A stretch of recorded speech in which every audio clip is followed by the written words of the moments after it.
itu di tangan eksekutif.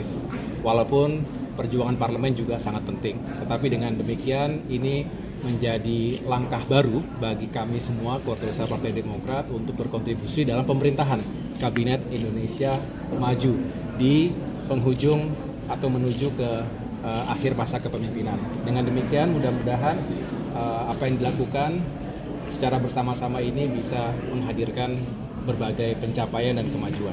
Mas, ada politik tertentu nggak sih setelah ada perputaran politik ini? Kenapa? Ada beban tersendiri nggak sih karena selama 9 tahun ada dua pemerintahan?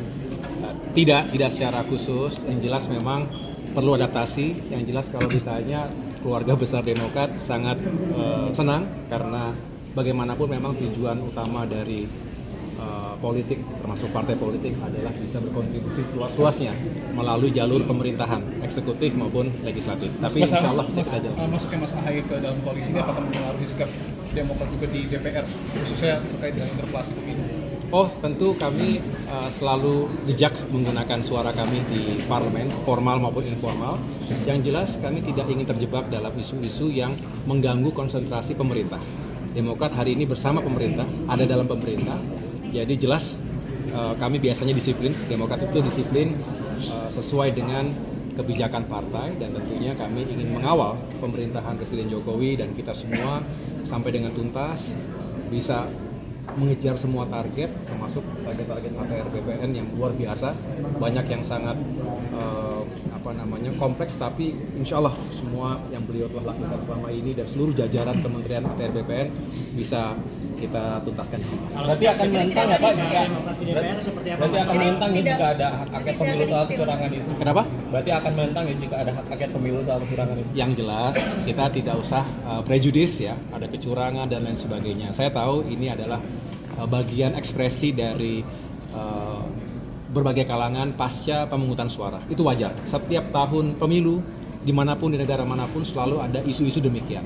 Tetapi saya punya keyakinan, walaupun sekarang masih penghitungan sementara, tetapi yang jelas sudah bisa terbaca siapa yang menjadi pemenang pemilu. Walaupun kita menghormati sampai dengan tuntas secara formal, tetapi yang jelas kita justru harus move on, melihat ke depan, 5 tahun, 10 tahun ke depan ini banyak tantangan dan komplikasinya. Oleh karena itu, saatnya kita sudah membangun kembali rekonsiliasi bangsa dan kita berikan ruang demokrasi. Kalau ada yang tidak puas, ada mekanismenya, silahkan. Itu hak warga negara, hak partai politik.